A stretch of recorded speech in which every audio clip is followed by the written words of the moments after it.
Dr. Prithvi Mohandas, good morning. Hi. So you're the managing director of MIOT International India. Firstly, what is MIOT International? MIOT, c'est un hôpital en Inde qui a 63 different specialties.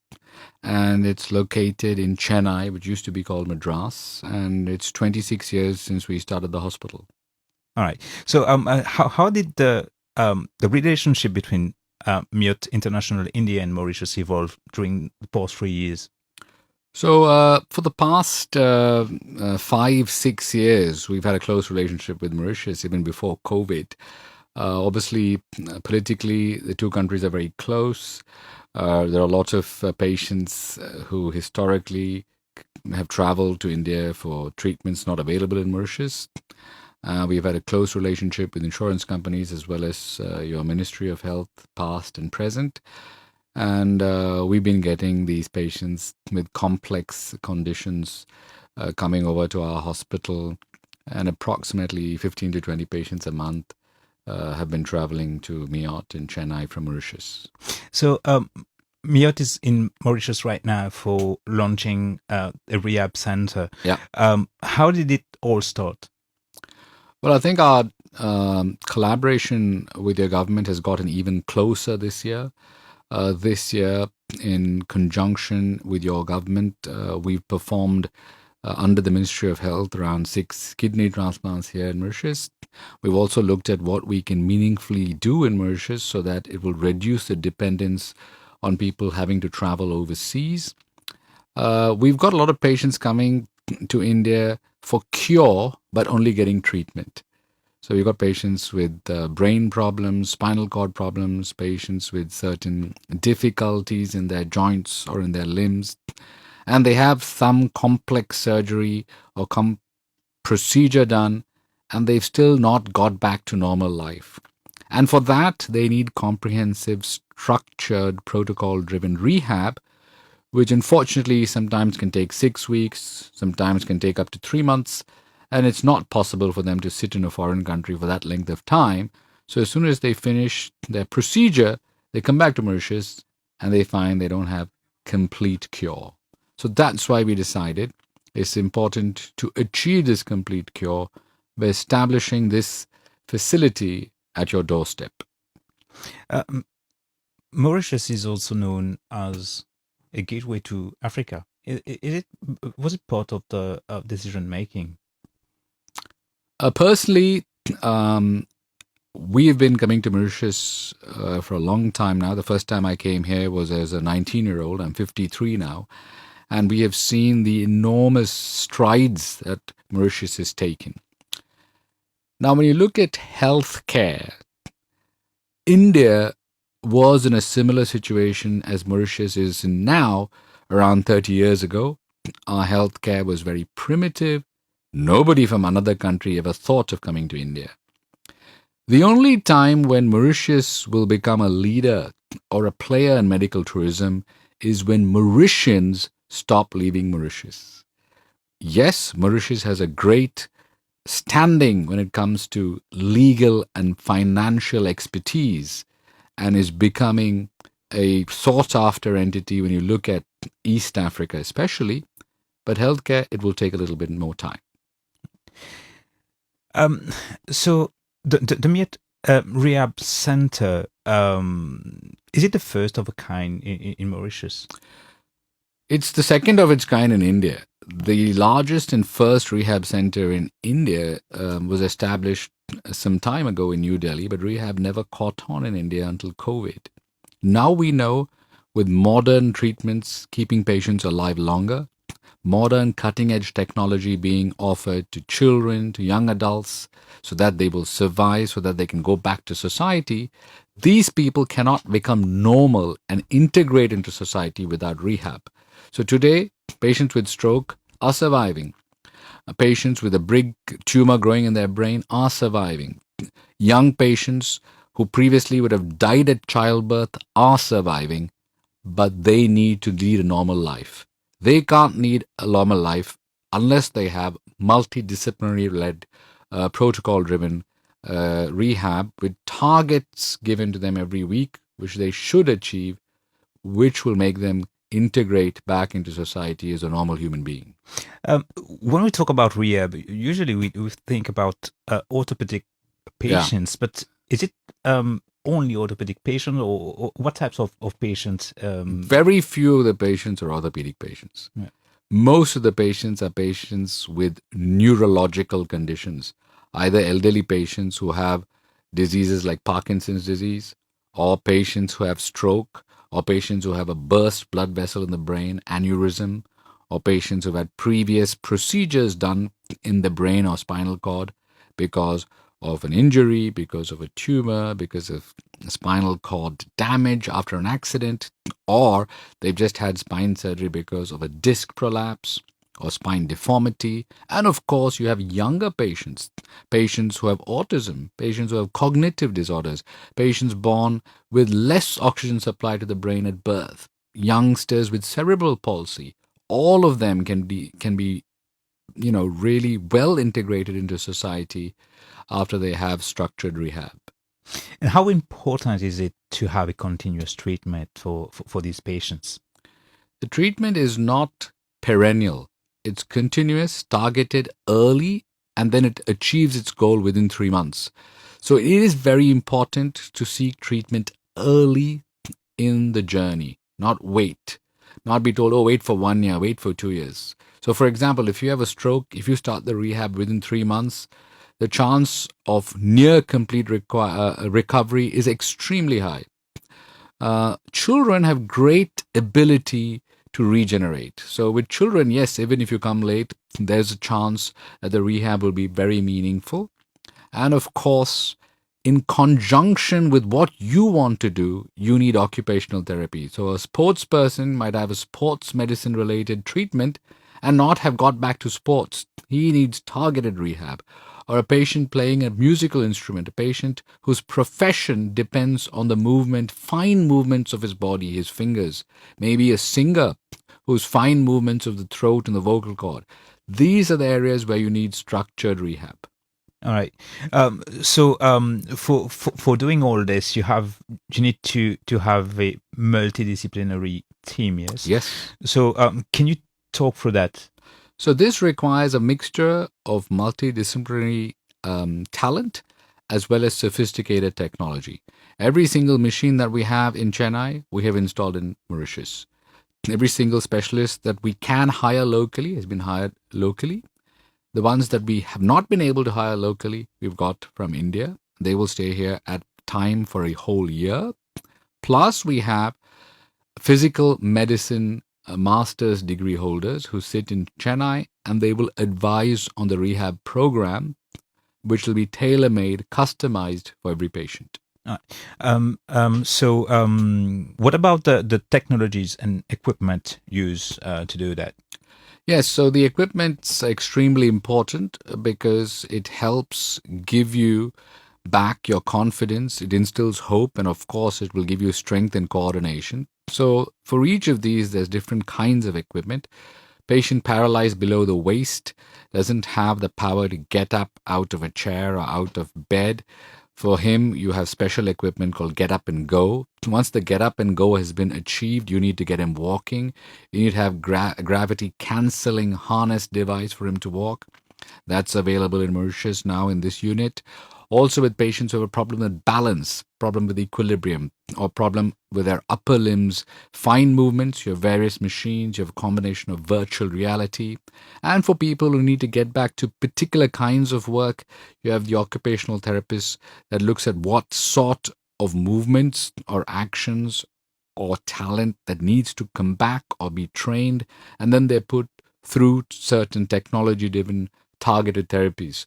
So it's a massive area, a massive array, massive armamentarium, but a customized protocol of how much of which you need at what time and over what period. And the results really are very impressive. So I guess the rehab center will be is built with easy access for disabilities too. Absolutely. Obviously, there are ramps so that you can enter via your wheelchair or your stretcher. Once inside, there are areas for you where you can rest in between treatments or you can recover. And of course, there are beautiful disabled-friendly toilets so that differently able people can easily access these toilets, and therefore they'll be very comfortable within the center during their treatment. So you just said something about a specialist in Chennai who Yes. will Yes, create personalized treatments. absolutely. So is that the MIOT next gen telemedicine? Absolutely. Yeah. So every case is discussed with the rehab board. The head of the rehab board holds a master's degree in rehabilitation medicine. There are other specialists that can be called in to advise as well. As you heard from me earlier, if it's a patient with a stroke, we'll get a neurophysician. If it's a child, we'll get a child psychologist or a child psychiatrist. And of course, if it's something else we need to look at, maybe the person needs a specific movement disorder expert, patient needs a specific kind of neurosurgical expert, then they'll also be brought into the rehab board to make the tailor-made program. The program, total length of the program will be given. What sort of machines you're going to use will be obviously described, and the target that you need to achieve week on week will be mentioned, so that the patient knows his journey and the milestones that they need to achieve the ultimate goal. So you, to talk to the people, maybe could you give us some examples of successful stories about maybe patients that thought they couldn't move, Yes. and finally had the opportunity to have a normal life. Yes, there are so many success stories, but of course, if you look at specific ones, it's patients with stroke. We've had patients with stroke from various parts of the world. They've been bedbound, elderly patients as well. Previously, they were independent. Now they've got nobody to care for them, and they're bedbound. A difficult scenario, very, very difficult situation. They've recovered almost fully. They came to us completely paralyzed. Now they're able to feed themselves. They're able to walk. They've become independent. Also, we've had children, and the parents are very, very upset because the child's got cerebral palsy, unable to get to school, unable to interact with other kids. We had a child from Kenya, basically, sitting in the chair and lying in bed, could not even go to the toilet, didn't want to interact with other children.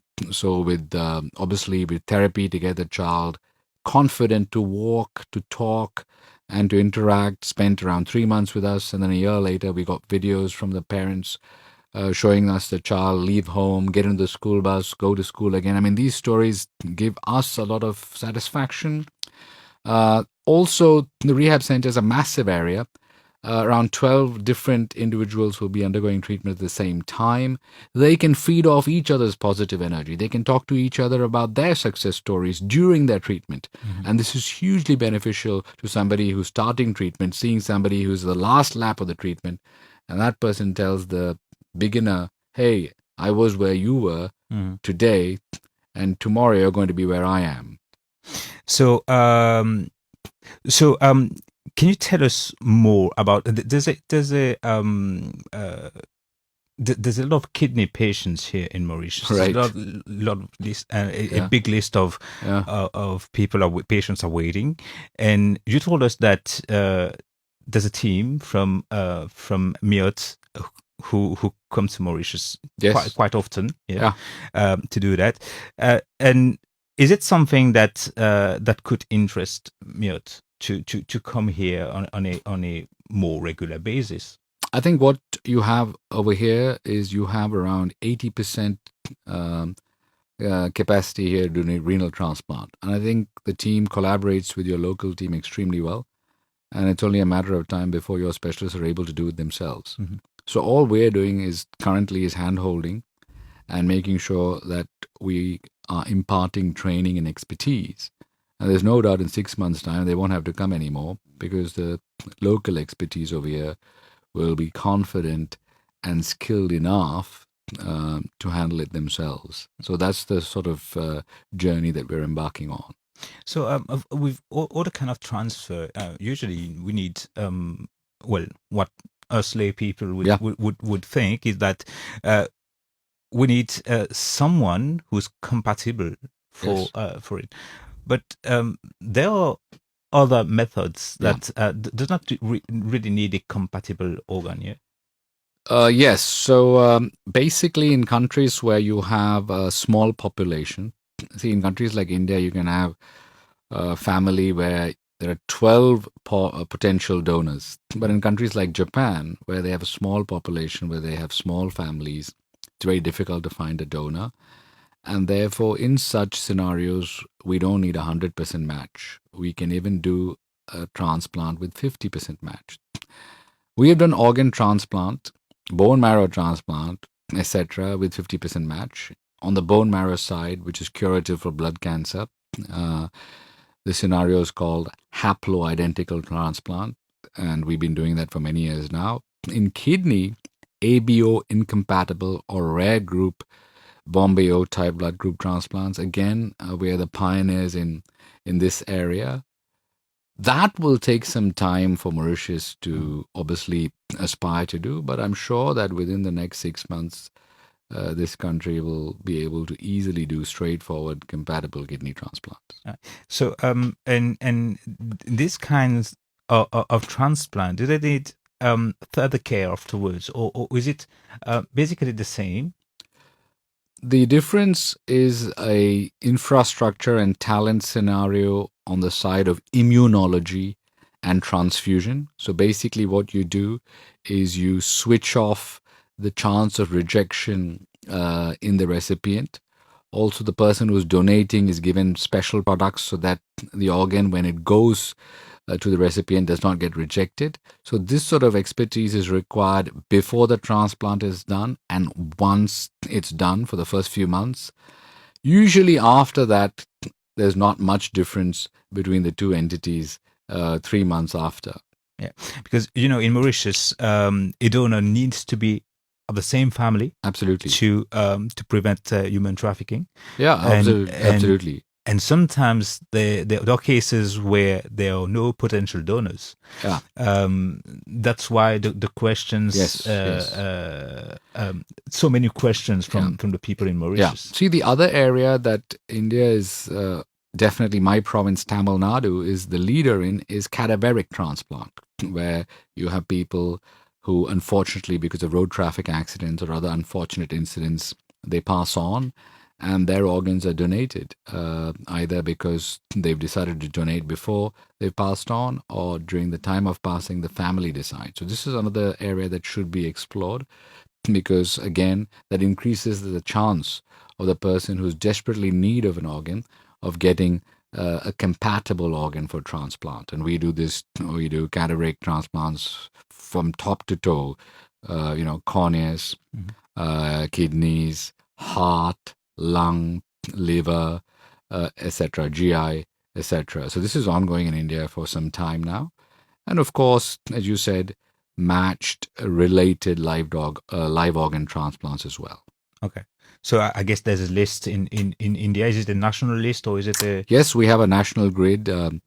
I think, when you look at the BBC and CNN, you think of India as a chaotic country, but this is one area where India surprisingly has one of the most comprehensive, well-policed, regulated national programs for transplant. Dr. Prithvi Mohandas, thank you.